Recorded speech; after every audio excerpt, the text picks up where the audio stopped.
Condos, the city life. I remember years ago when people freaked out when a 2-bedroom condo sold for $500,000. Well, ladies and gentlemen, stay tuned to this episode of Prime Properties TV to see where the condos did in 2016.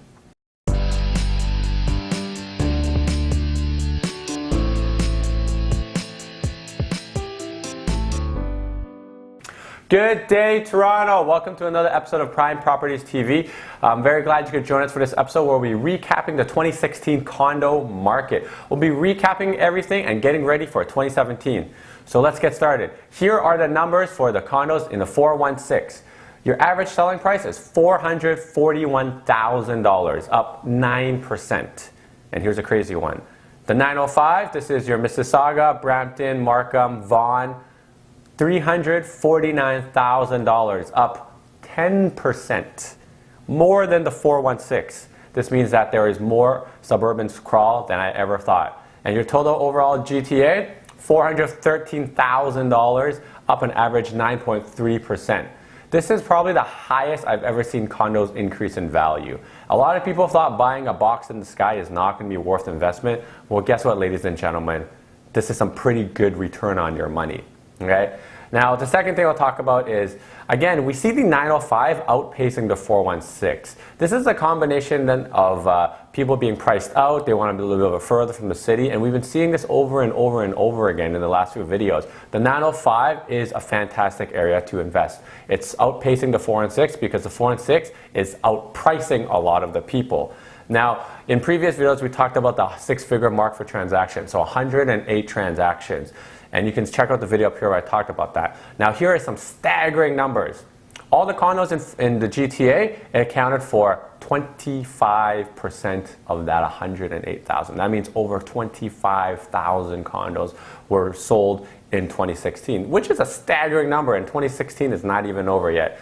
This tells me that Torontonians are being priced out of freehold homes, and they're turning to condos to get into the real estate market before they get outpriced.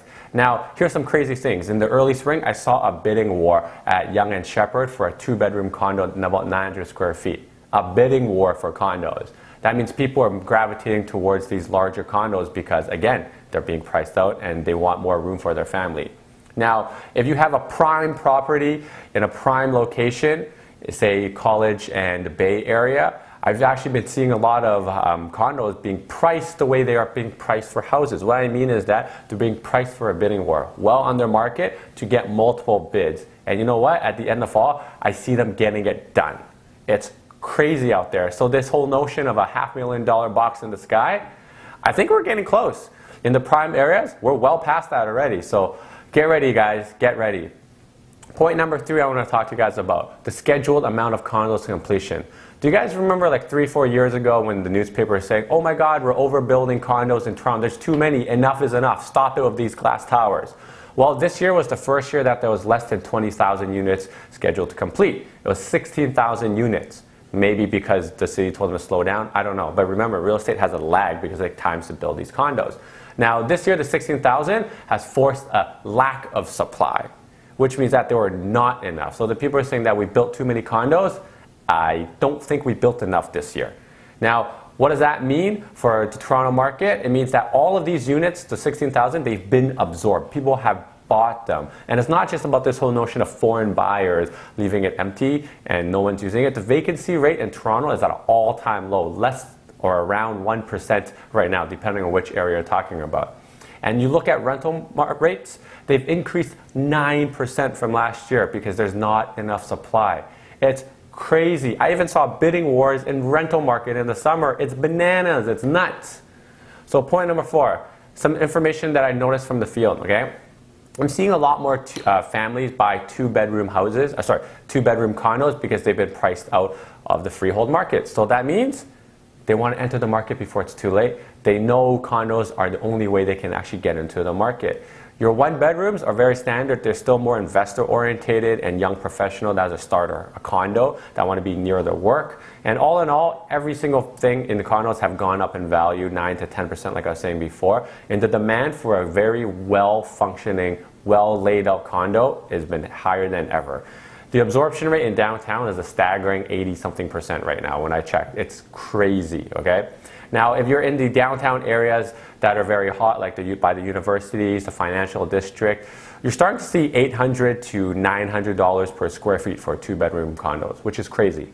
Now, One Bloor East, which is occupying at the end of this year, they're selling for $1,000 a foot. That means a 500 square foot 1-bedroom is going for $500,000. And the building's not even done yet. People are buying these on contracts or assignments, so it's nuts. And King West, I'm seeing $900 a foot for 2 bedrooms as well, so it's crazy.